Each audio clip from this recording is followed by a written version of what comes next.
রেগে আগুন বিসিবি সভাপতি। সিরিজের শেষ টি-20তে জিম্বাবুয়ের কাছে হারটাকে কোনোভাবেই মেনে নিতে পারছেন না তিনি। বিসিবির অন্দর মহলে অনেক কিছুই ঘটে গেছে।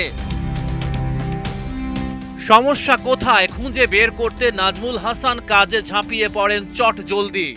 শেষ টি-20তে হাফ সেঞ্চুরি হাঁকানো Mahmudullah Riyad, head coach Hathurusingha আর প্রধান নির্বাচক গাজী আশরাফ হোসেন লিপুকে জরুরি তলব। নিয়তির খেলা বোঝা বড় দায়। একসময় রিয়াদকে দল থেকে ছুঁড়ে ফেলেছিলেন হাথুরু সিংহে। এখন দল এবং হাথুরুর সম্পর্কে জানতে ওই রিয়াদকেই ডাকেন বড় কর্তা। ওডিআই বিশ্বকাপ থেকেই দারুণ ধারাবাহিক মাহমুদুল্লাহ রিয়াদ। জিম্বাবুয়ের বিপক্ষে পঞ্চম ও শেষ টি-20তে বাকিদের ব্যর্থতার মাঝেও 50 হাঁকিয়ে সবার মতো পাপনকেও করেছেন অবাক। এমন উইকেটে রিয়াদ পারলেও বাকিরা কেন পারেনি?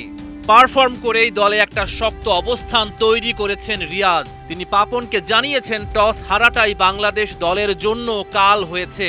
সকালে ব্যাটিংয়ে নেমে টাইগার ব্যাটাররা যেভাবে ব্যাট করার কথা সেভাবে ব্যাট করতে পারেননি। উইকেটে ময়েশ্চারও ছিল। সময় যত গড়িয়েছে উইকেট ততটাই ঠিক হয়েছে, কিন্তু ততক্ষণে বাংলাদেশের ইনিংসেও ধস নেমেছে। রিয়াদের সাথে কথা বলেই বিসিবি সভাপতি হাথুরু সিংহের সাথে বসেন। বিসিবি সভাপতি জানতে চান জিম্বাবুয়ের বিপক্ষে সিরিজ জিতলেও বাংলাদেশের ব্যাটিংয়ের এমন অবস্থা কেন? কেন জিম্বাবুয়ের বিপক্ষে দলের সাথেও ভালো সংগ্রহ গড়া যায়নি? বরাবরের মতোই চতুর হাথুরুর চতুর উত্তর। বিপিএল এর পর ডিপিএল, তারপর জিম্বাবুয়ে সিরিজ টানা খেলে ক্রিকেটাররা নাকি ক্লান্ত হয়ে গেছে। এটাকেই হাথুরু সিংহে ঢাল হিসেবে ব্যবহার করেছেন।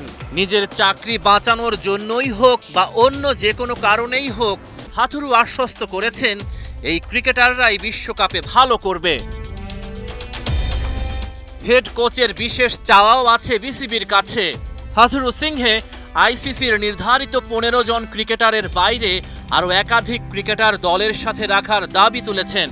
নিজস্ব খরচায় বাড়তি ক্রিকেটার দলের সাথে রাখতে সম্মত হয়েছে বিসিবি। তবে নাজমুল হাসান পাপন সাফ জানিয়ে দিয়েছেন, আপনি যা চান তাই দিচ্ছি, কিন্তু আমি রেজাল্ট চাই।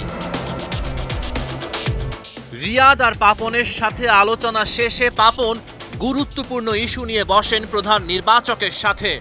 তাসকিন যদি বিশ্বকাপ দল থেকে ছিটকে যান তাহলে বিকল্প হবেন কে?